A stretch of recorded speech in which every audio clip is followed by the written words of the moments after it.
There we go. So today we're starting at the wonderful phrase, love and tolerance of others is our code. Um, the trouble is with the word love, that I don't know about anyone else, but I got to recovery many years ago now with a different idea of what love is than I have now. Love meant you must obey me, you must stick with me whatever happens. I can treat you appallingly, but you have to stay. And love was very, very selective, so I'd choose certain people to be on my little love altar, and everybody else had to stay away. And if you displeased me, you'd be knocked off my little love altar, and someone else would be put on there instead.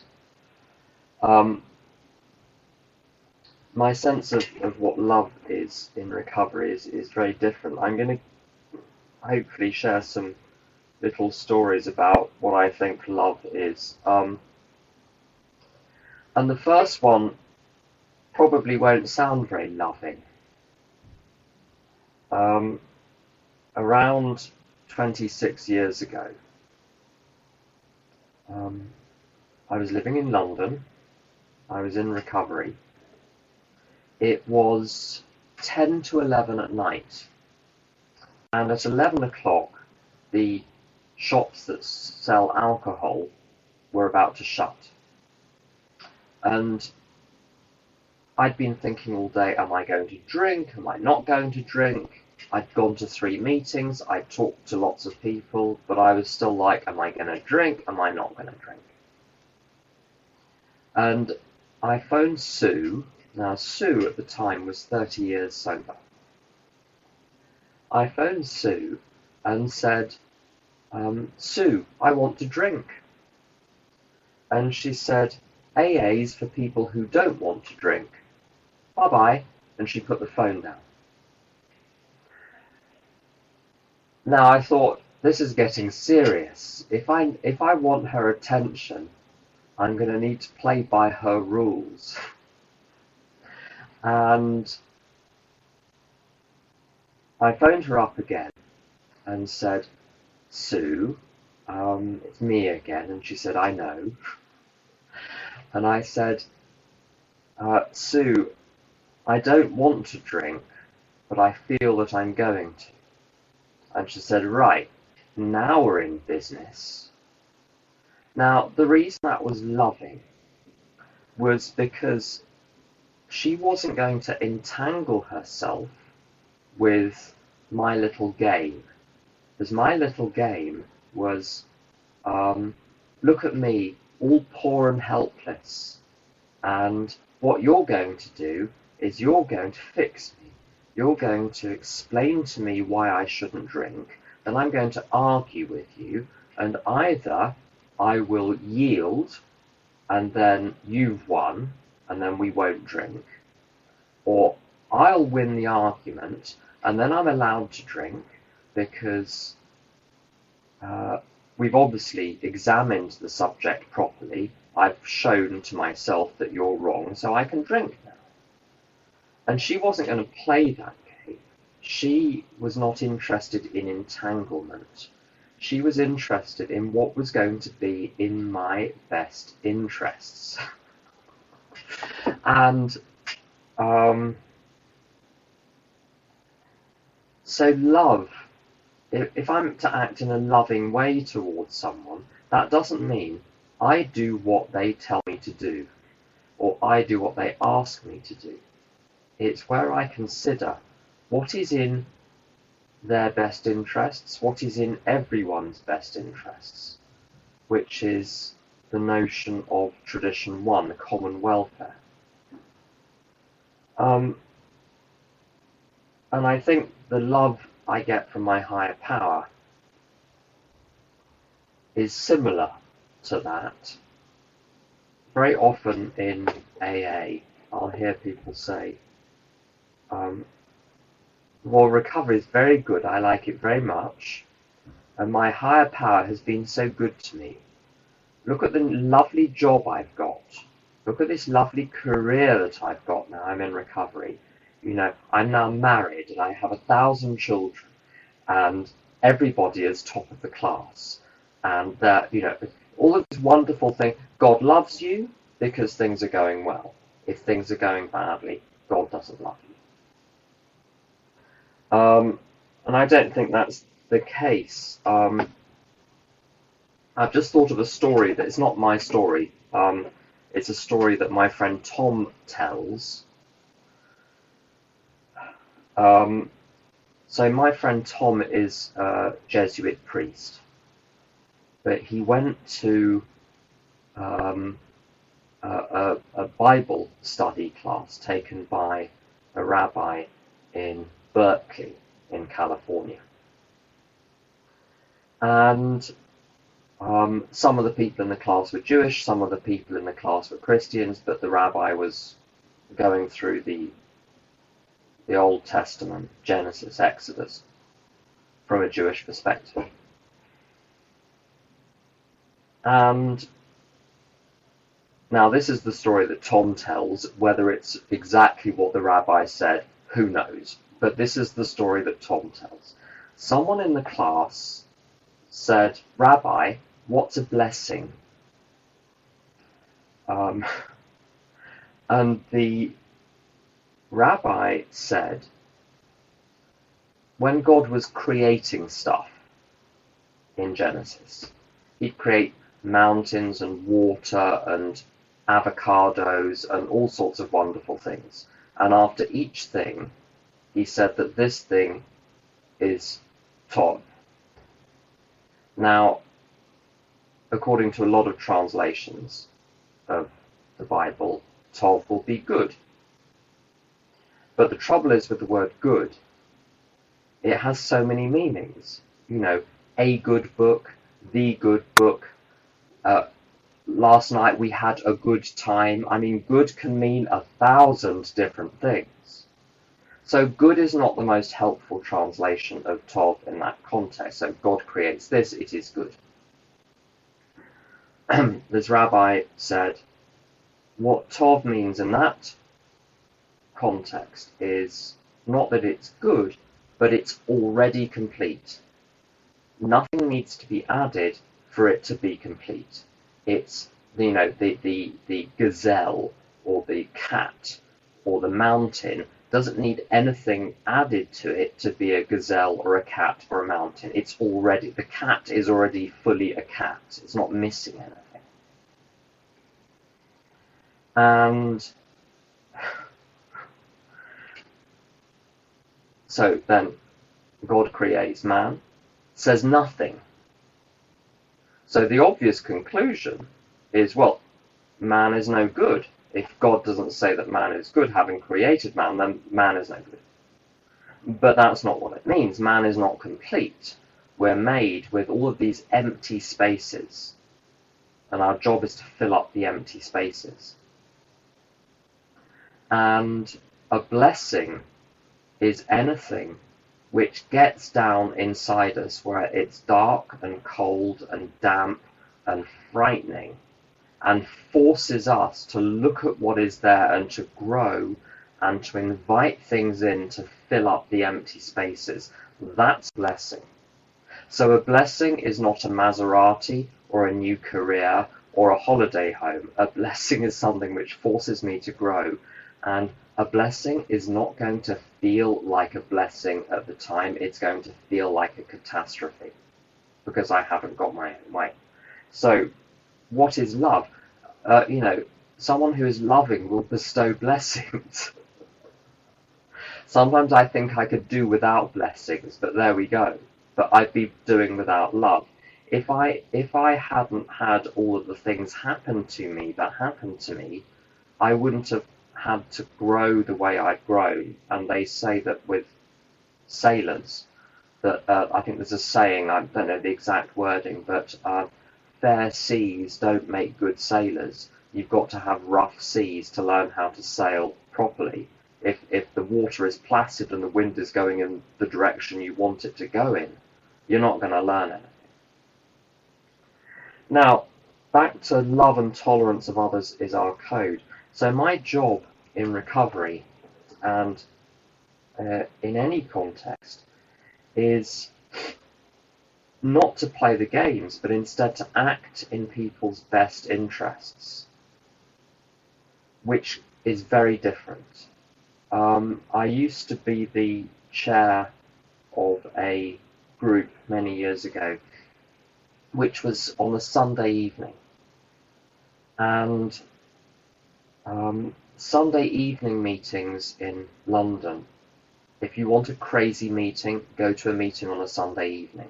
It's all the people who've been running around doing things they shouldn't do all weekend. Finally, they think, oh, I better go to a meeting, and they all turn up, and they are nuts. And there would be some very, very difficult people sharing at this meeting. And some of them had serious mental health issues. And the question is, what's the loving thing to do in that situation? The loving thing to do, in some people's view, might be, oh, just let everyone share about, violence and other people's character defects and how they hate everyone in the room. I was entrusted by the group with the role of implementing Tradition 1, which meant that I had to look after the common interest of the room being a safe place where people could share and not feel threatened and not be exposed more than is strictly necessary to other people's untreated mental illness. So, we had to say in a loving way, thank you for sharing, but can you please keep your sharing to your own experience, strength and hope? That's when someone is having a rant about someone else in the room or about making violent threats. So please keep it to the topic. That is the loving thing to do in that context.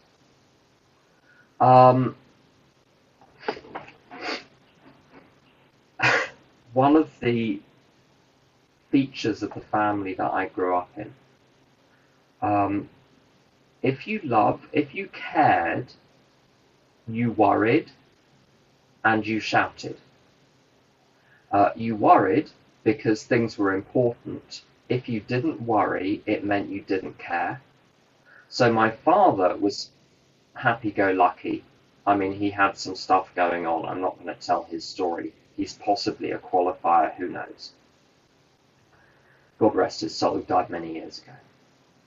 But he was happy-go-lucky, and in my mother's view, this meant that he didn't care. So he didn't worry, therefore he didn't care. If you care, you want things done right. How do you get things done right? You shout at people, and then eventually they will do things right. So this was the model. The people that love is shouting and worrying. So I've needed to learn from scratch some other aspects of love. I'm going to share a screen with you, if I can find it. There's a writer on recovery, who's not very famous at all, from AA, I think in the 1980s, called Ernie Larson, E-A-R-N-I-E, new word Larson, L-A-R-S-E-N, from, with a name like that, Minnesota, Wisconsin, somewhere up there. And he wrote some very, very good things, and he wrote some very, very short things. And one of the things he wrote was about what is love? What is this thing we call love when we're talking about love and tolerance of others as our code?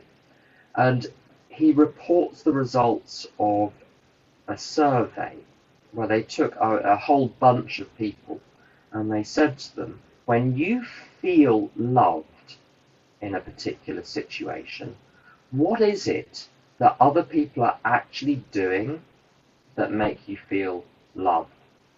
And I read this material many years ago, or the material was introduced to me and I looked it up many years ago, and I find it immensely useful as a guide in how to be loving towards other people, as a contrast to worrying about them and shouting at them, which is obviously the old model. So I'm just going to share the screen now.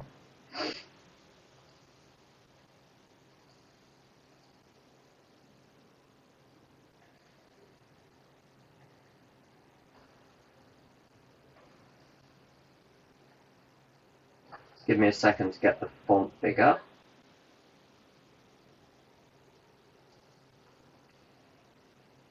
Right, so when people, I'm going to just read this out because there are some people on the who are calling in who won't be able to see the screen.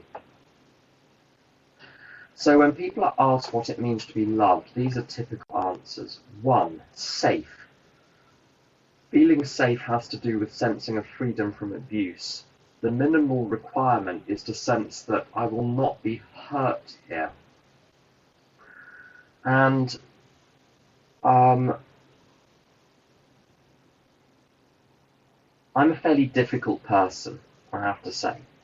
I can be grumpy, and I can be unpleasant. And this does not, these things do not make people feel safe. And I'm on a long journey of recovery from being unpleasant. And some tips on how to, particularly when you're sponsoring people, when I get this right, as I say, I do not always get this right, but when I'm getting it right in sponsorship, the way I make people feel safe, or allow people to feel safe,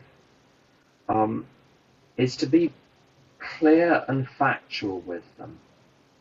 Now, the thing is, when you're talking to sponsees, you kind of have to talk about them a little bit.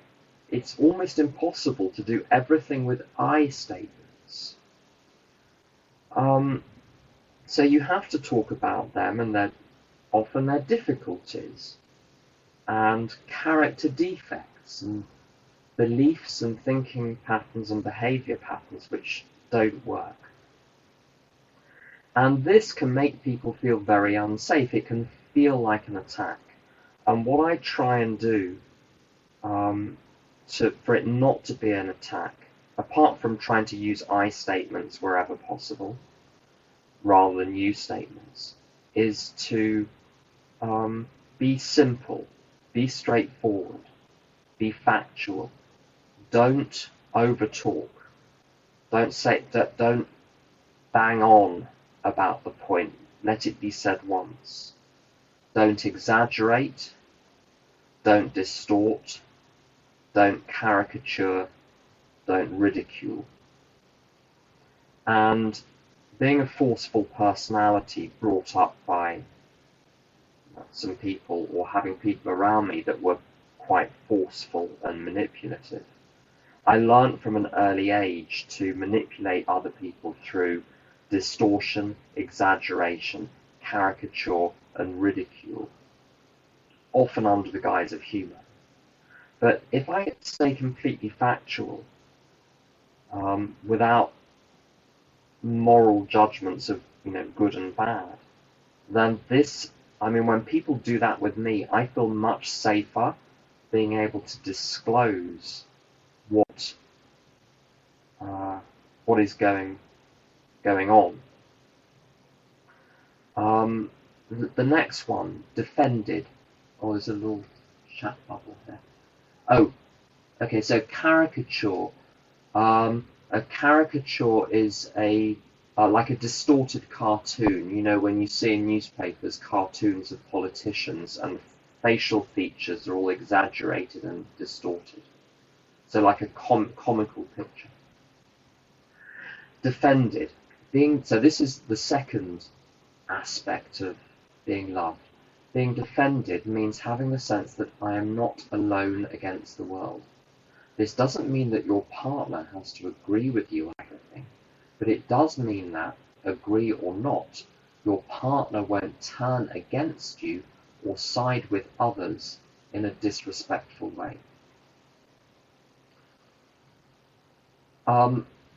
there was a situation, my other half is a very, very good example of a Meredith. I've seen your question, I'll come back to it in a moment. My other half is a very good example of being loving in all sorts of ways. And there was a situation in a restaurant, maybe 7 or 8 years ago, where we were with some people and someone had a go at me. There was a little conversation, it went south, it went in the wrong direction, and one of the people there had a go at me. And my other half immediately launched in and defended me and said, "You're not going to do that here." And this was incredibly important to me. I've been in situations where partners have sided against me with outsiders, and it's incredibly upsetting. So this is a very important thing. Hi, Sarah. I've seen your question as well about having a copy. I'll put some links on the Evernote note to any documents that I share. I'm just going to make a note to do that. Supported. Third thing. Feeling supported means having the sense that your partner is offering you encouragement, not just coming to your side during the hard times, but helping you grow, dream, and become better than you already are, and in a non-competitive way. Support means that you don't have to compete with your partner, but will assist each other to be all that you can. And this notion of support, once, it's about 10 years ago, I felt very attacked by my sponsor. I told him some stuff that I was getting up to, some wrong behaviour, and I knew it was wrong, but I felt my sponsor was being a little harsh on me. Now, the reason he was being tough was because my behaviour was affecting other people. And I asked him, I said, "Do you support me?" And he said, "I support you. I don't support your character defects." And this is such an important principle, is that what I want to do is side with the person, not with their behaviour. And I heard a talk fairly recently about how this can actually be applied in practice when you're, and this is so pertinent to sponsorship. It was a Chabad rabbi talking about the Yetzer HaTov and the Yetzer HaRa, and saying how, well, you've got one of each.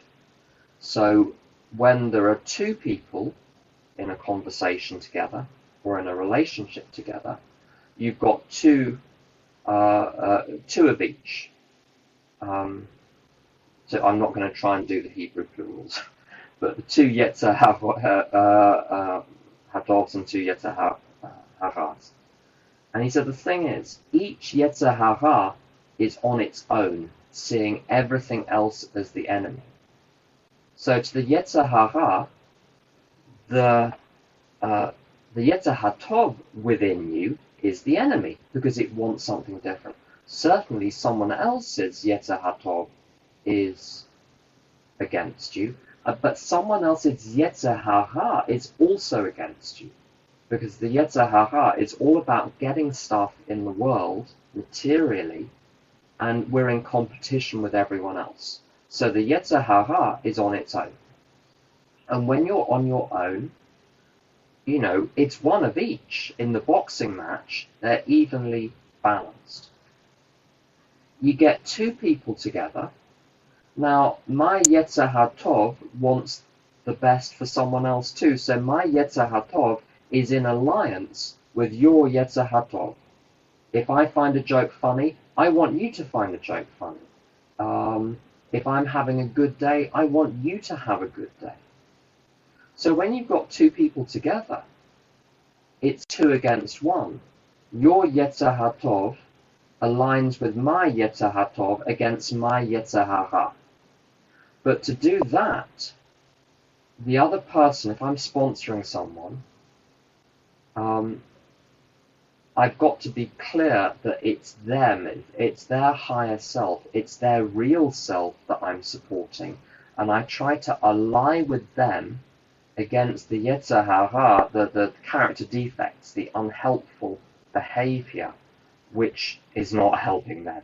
And that's what support means. It doesn't mean being a patsy, it doesn't mean being a doormat, it doesn't mean being walked over. It means allying with the right part of the other person. Belonging means this is the fourth one. Belonging means you're included, believing that you are important enough to your partner to feel that you're part of the team. This often has to do with the inner realities, the sense that you want your partner to admit you into his or her inner world, where you can share dreams, feelings, thoughts, and hidden hurts without fear of ridicule or betrayal. Now that speaks for itself, but there are a couple of notes on that. In any relationship, I don't feel entitled to be let in to someone's inner world. They get to reveal their inner world to me to the extent that they want to. But I'm not entitled. I also grew up in a household where if you had something private, it wasn't going to remain private for long. And, locked diaries were broken into, locked cupboards were broken into. And this puts people on the defensive. So if someone doesn't want to let me in, I don't push, but I indicate that I'm available to be let in if they want to let me in. Feeling cared about, this is number 5, is the same as feeling nurtured, which means being told through certain actions or events, all the way from the giving of inexpensive cards to being held to making affectionate love, that you occupy an important place in your partner's life. That's all pretty straightforward. When making decisions, always saying to my other half, getting his view first. Letting him know, not making decisions which cut him out of things, giving him the first choice. Number 6, accepted. Feeling accepted, which people seem to place enormous value on, means not being prodded by your partner to be other than, different than, or better than you are. It is also understood that no one is perfect and that growth is always desirable, but this doesn't preclude the need to be accepted as who you are at this moment in time. Knowing that your partner is not disappointed or unhappy with you, unhappy with who you are, and in fact cherishes you, is a very powerful part of the experience of being loved.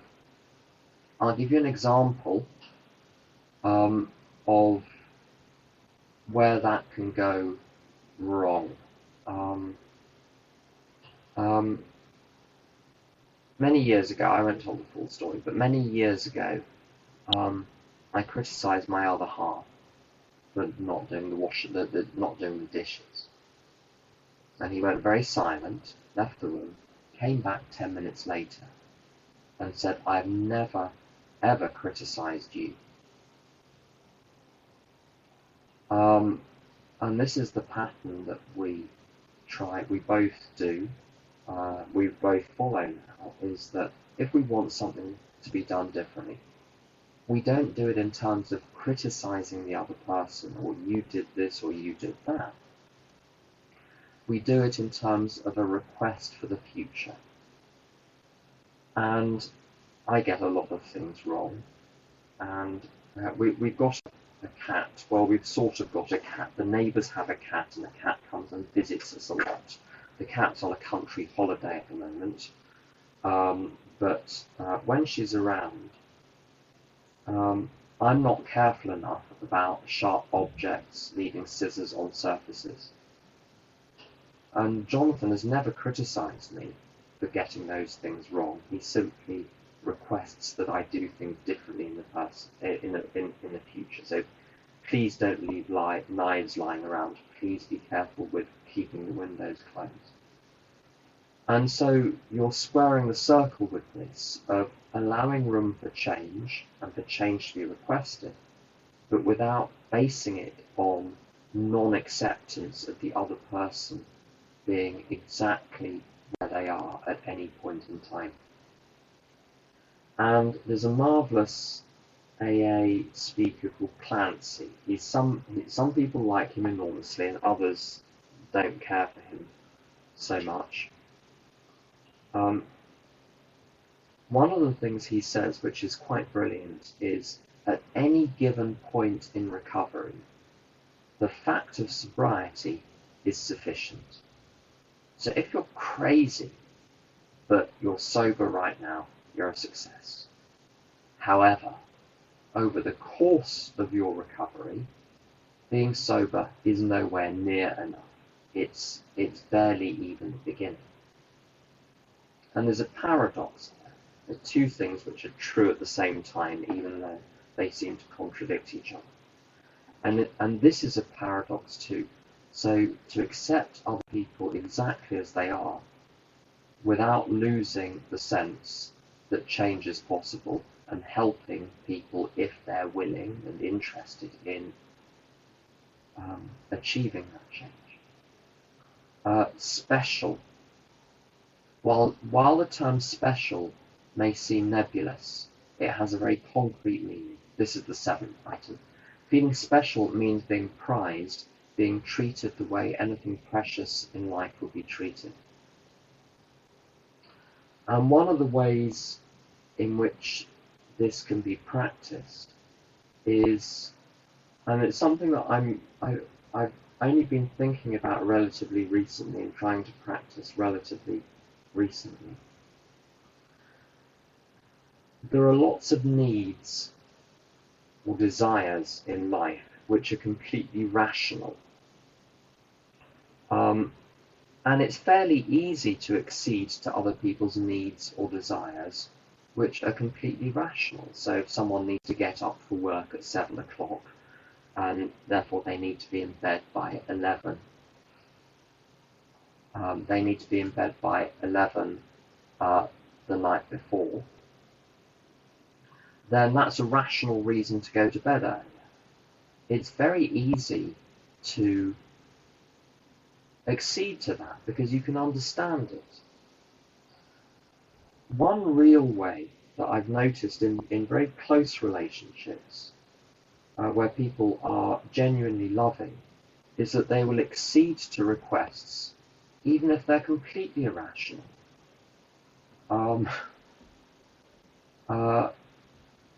In the evenings, do we keep the curtains closed or do we keep the curtains open?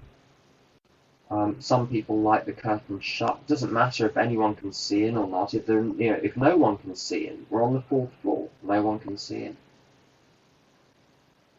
But to accede to someone's request for the curtains to be down, it doesn't make any sense. But because you're asking, it matters. And some of my friends are a bit quirky. I'm a bit quirky, and I think all of us try to accede to each other's irrational requests. Why? Not because it makes sense, but because we value the person who's asking. And I've noticed in relationships, in my own relationships, and I've seen this with other people as well, lots of the arguments arise where people have irrational requests, but it's important to the other person. But because I don't understand why, I'm not going to accede to it. It doesn't make sense to me, seems silly to me. There's a particular spiritual teacher who talks about buying people flowers. You might not realize why the flowers are important to the other person, but the other person wants the flowers. It's no good saying, well, they're expensive, the flowers will be dead in 2 or 3 days, it's a complete waste of money. What do you need flowers for? You know, there are so many beautiful things in the flat anyway. Can't you look out of the window? Why not look at a picture of a flower? Why not, how about I get you some power tools to, to do woodwork? That will be a useful thing. But that's wrong, because that's all to do with reason. Making people feel special is about recognizing, in my belief, is about recognizing the things which matter to them, even if I don't understand why those things matter to that person. Going back to Meredith's question about caricature with sponsees, it's in inventory situations where, in order to try and illustrate what is going on, sometimes I have the habit of, there's a phrase, reductio ad absurdum, where you extrapolate the idea, where you try to make it seem ridiculous to get them to understand why the behaviour is wrong. And that's what I mean by caricature. So to keep things in bounds, to keep things factual. I'm going to take off the screen now. Does anyone have any questions at this point about any of that Ernie Larson material? Oh, here. How do you distinguish between being tolerant and being enabling? That's a very good question. So it says love and tolerance of others is our code.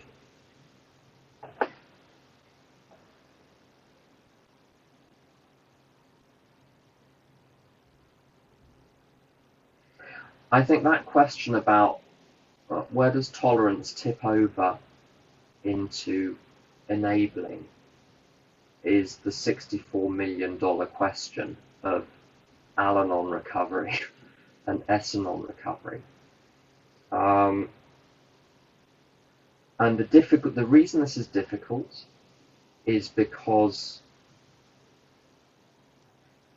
there isn't a single answer which fits every single situation. There's a passage on 118 of the Big Book, which I think is very illustrative of this question. Let me see. Okay, so it's the second paragraph down. Your husband knows he owes you more than sobriety. He wants to make good. Yet you must not expect too much. His ways of thinking and doing are the habits of years. Patience, tolerance, understanding, and love are the watchwords. Show him these things in yourself, and they will be reflected back to you from him. That's one passage. There's another one that I'm going to try and find.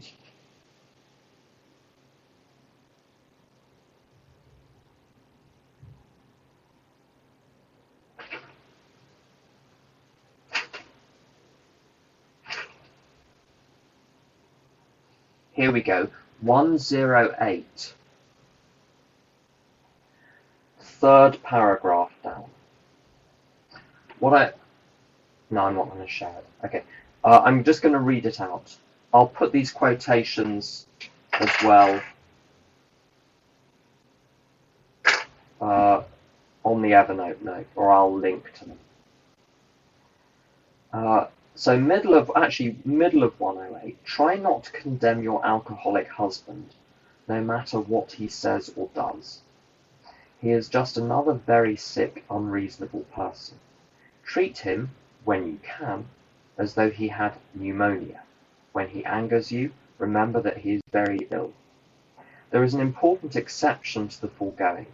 We realize some men are thoroughly bad-intentioned, that no amount of patience will make any difference. An alcoholic of this temperament may be quick to use this chapter as a club over your head. Don't let him get away with it. That's very strong language. If you are positive he is one of this type, you may feel you would better leave. Is it right to let him ruin your life and the lives of your children? So we've got a couple of notions here. The first one is on 118. If you both show a willingness to remedy your own defects or belittle me to criticize each other, and then there's the very extreme situation of someone who is very ill-intentioned. My life is structured such that most people in my life, they fall into the category of showing a willingness to remedy your own defects. And there's very little work required with the working out, do I tolerate this? Oh, hi, Sarah, it was 118, not 188. There's very little work with my closest friends and with my other half. In fact, there's no work, pretty much, about working out, am I being tolerant or am I being a patsy? Am I, being a doormat? Am I allowing people to walk over me? Because they're good people who examine themselves, who observe their effect on others around them and adjust automatically. So those people, it's really easy. What do you tolerate? Almost everything. Where it gets tricky is when you're dealing with people who are very unwell. Right. Now, I've got a model for this, which I get from the family afterward. So on page 122, that's 122.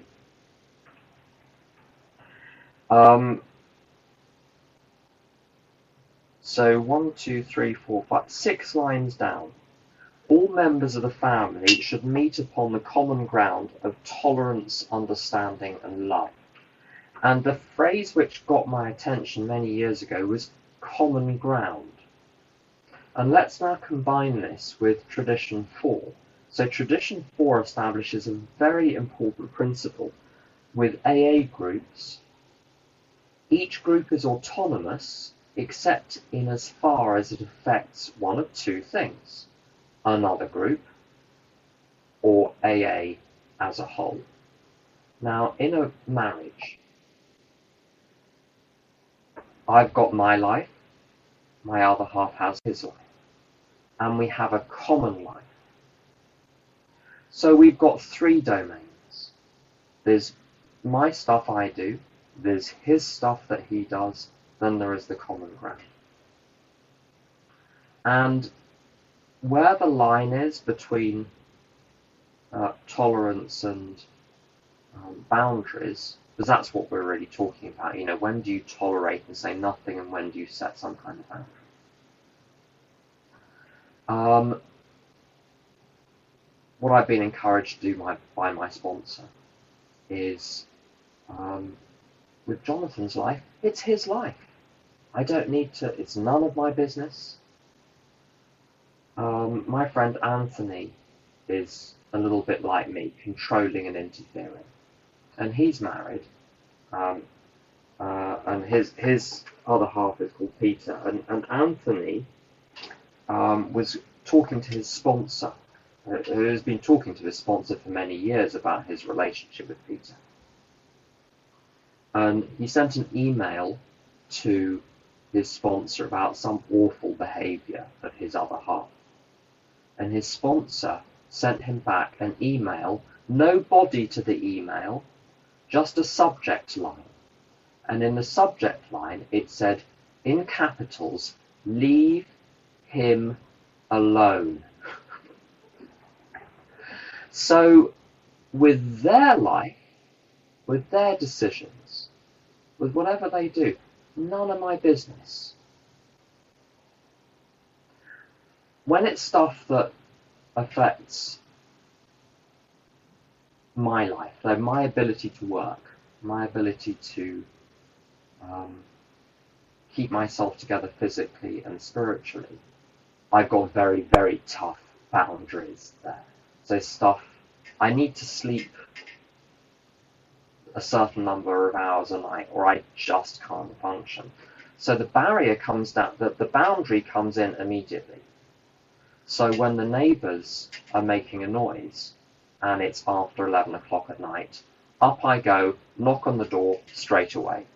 Why? Because this is tradition 4 in practice. For me to function in my life and do all the things I need to do with all the people who are affected, I just need upstairs to turn the volume down, or nothing is going to get done. With common ground, so the household that we run together, and when we go on holiday, we go on holiday together. When we have meals together. When we go to a restaurant, we go to a restaurant together. When we have someone round, we both there. It's a different process altogether, and it's the process of the group conscience. So tradition 2, God speaking through the conscience of people who have a common purpose. And the common purpose in a relationship, the primary purpose from tradition 5, is to make it work, to make the marriage work, to make the household work, to make the meal work, to make the evening work, to make the holiday work. And there, the process that we follow is described in Concept 12, discussion, vote, and substantial unanimity, which means we carry on discussing until we've agreed. But this system of I have my area, you have your area, and we have common ground, with very, very few boundaries necessary, that only works with people who are well-intentioned and who are able to look at themselves. If you're dealing with people who are in active addiction, if you're dealing with children, if you're dealing with people who are mentally unwell, or people who are very elderly, whose memory and cognition is starting to go, each of those situations is going to change. When do I tolerate? When do I set a boundary? There's a little question here. I know we can't change other people, but we can change ourselves. But I struggle with knowing when it comes to relationships with oneself. How do I know when to accept myself and when to change myself? I feel like I'm constantly trying to change myself because I feel that that's something I'm responsible to do, but I never feel the rest of just accepting myself. I think that's a very good question indeed. My friend Tom talks about his parents for years. This is many years ago now, but his parents would cut out from the Reader's Digest little articles about people who had lung cancer from smoking. So every time in the Reader's Digest there was something about lung cancer and smoking, they would cut it out, mail it through, no cover note, just the article. And he said every time they told him to stop smoking, he resolved to smoke for another 5 years. When I try to force myself to change, nothing happens. I think the answer to that question about changing ourselves, this is a step 6 and 7 question really. I'm just going to go back to page 84 so that I have it in front of me. So do we tolerate ourselves, or do we constantly try to whip ourselves into relentless self-improvement? The answer, I think, lies in the paradox. At any given moment in time, it is okay for me to be as I am, with all of my character defects and all of my difficulties. However, change is both desirable and welcome.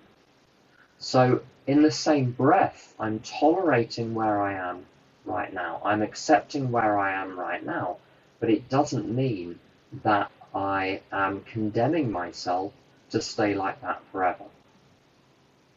In step 6 and 7, there is if you're not familiar with the passage, it's on 76. So this is the top of 76. I write down the page references. So this is at the end of step 5.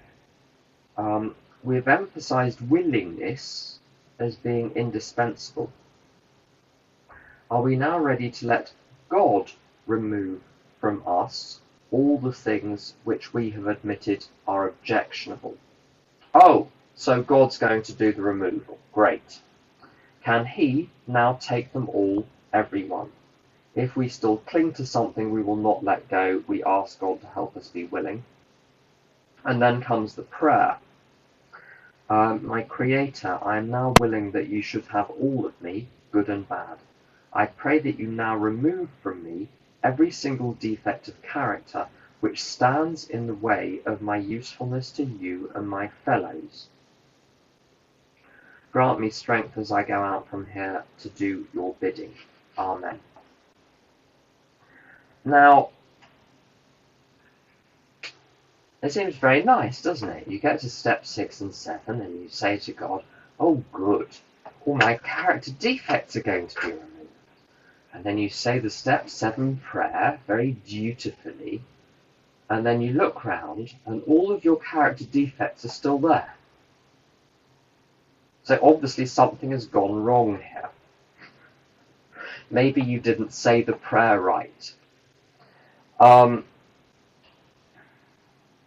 was in an NA meeting. I'm not really an NA person, but I was with my friend Hope in Texas, and she said, let's go to this NA meeting. And there were 60 people in the room, and Hope and I were the only ones who were not African American women in their 60s to their 80s. And we were in this meeting, and this wonderful woman called Pookie said, you've got to take action to activate your faith. God ain't gonna slide no hot dog under your door. So if I want my character defects removed, if I want change to take place, okay, God's going to remove the defects, but I have to do a lot of work. Now the question is, what is the work that I have to do which enables the defects to be removed? And the answer, there are lots of ways of coming at this, but one of them is an explanation given to me by Father Terry. Well, not to me, to everyone. He just said it on tape. He said, your defects are removed, not zapped, not eliminated, not deleted. They're removed. If you park in the wrong place and your car is removed, your car still exists, it's just no longer in the way. So all of my character defects still exist, it's just when a defect gets removed, it is no longer in the carriageway of the road in front of me, stopping me from doing what needs to be done. A character defect is any block in me to right action, right attitude and right action. So it can be a false belief, rotten thinking, or rotten behaviour. So when it gets removed, it just gets pushed to the side so I can proceed. So over the course of my recovery, my character defects keep getting removed, in that I keep being able to do the right thing and act in a loving way and be peaceful. But all the defects are still waiting there as potential roadblocks. Now, with regard to tolerance of oneself, when I'm looking at the past, if I've done 1,000 things wrong, I've got to tolerate that. This is part of the design. If I wasn't designed to do things wrong, why am I doing things wrong? Why was I given the ability to do things wrong? To have false beliefs, to think wrongly, to behave wrongly. So it's part of the design. For me to say, oh, I shouldn't have these character defects in the first place is to criticize the design of the universe, and that is not my job. So I've got to tolerate the fact that I have the defects have acted out in some way in my life. They've had an effect. I've got to clear up the mess. If I've made a mess, I have to clear up the mess. That's clear. But once I've admitted the problem to the higher power, once I've forgiven who needs to be forgiven, once I've made amends, if I need to make amends, and once I've identified what should I do differently in future, the corrective measure, the past is gone. It's dealt with. It's like a carpet which is rolled out, rolling up.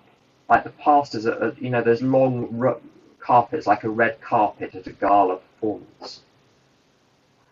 Once you do the work, the carpet rolls up and joins you in the present, and there's no carpet behind you. The carpet that you've walked down no longer exists. Once you do the work. In the moment, if I have a moralistic view of my own defects, I can't use guilt to get rid of them. If I simply see the defects of belief and thought and action as tools, as available tools, and say, do I want the results that these tools bring? Then the answer is always no.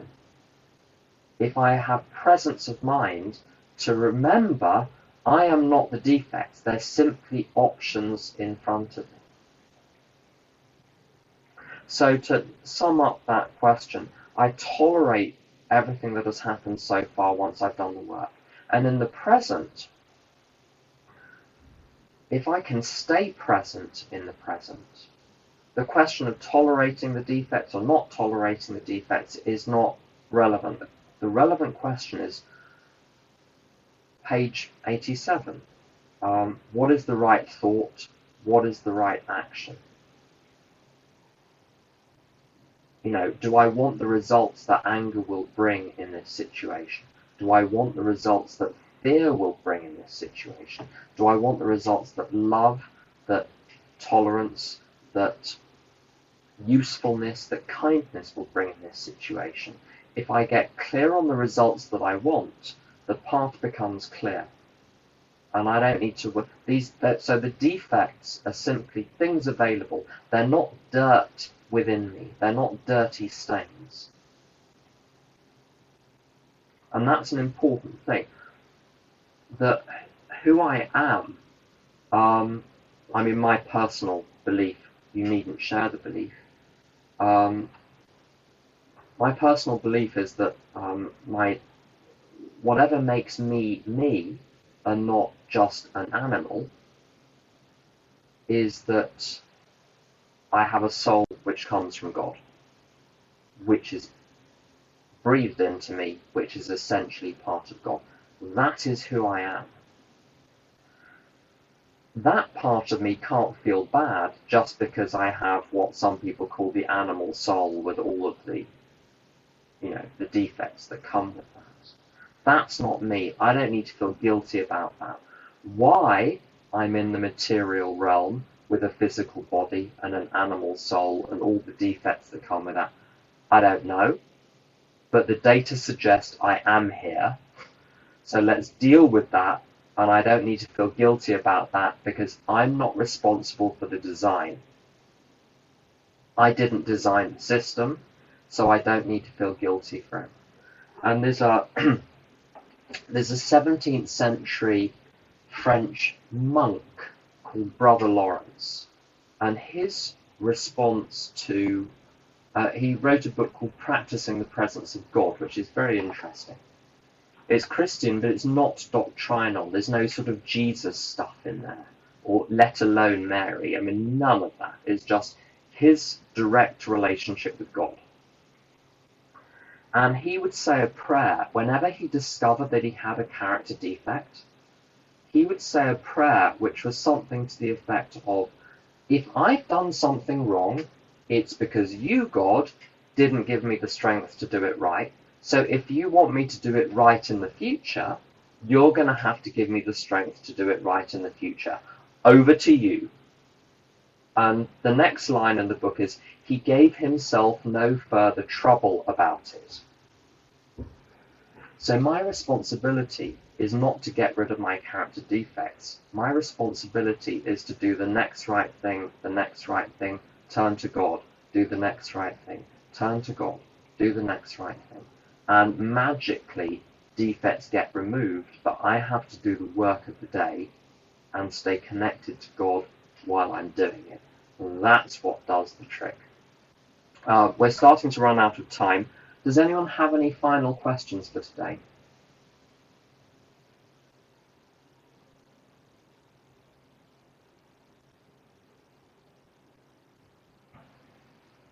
Feel free to unmute if you have one.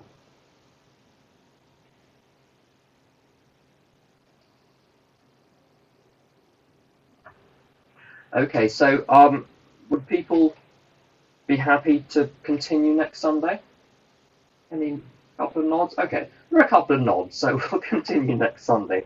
So we managed 1, 2, 3, 4, 5, 6, 1, 2, 3, 4. We managed 8 words today. So love and tolerance of others is our code. I thought it was going to be a short code, but it was a Shulchan Aruch in the end, so it's quite a long code. So let's see if we can get a bit further next week. So I'm going to sign off. Oh, we've got a couple of little messages. Does Father Lawrence give credit to God for the good actions? I'll look at that question.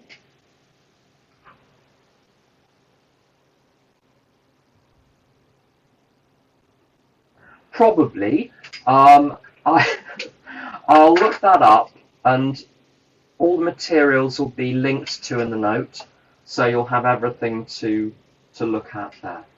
So I'm going to sign off for now. I'm going to convert and upload the recording. It should be on the Google Drive link by mid-afternoon if you care to listen to it. So thank you for joining me today. Have a lovely rest of the day.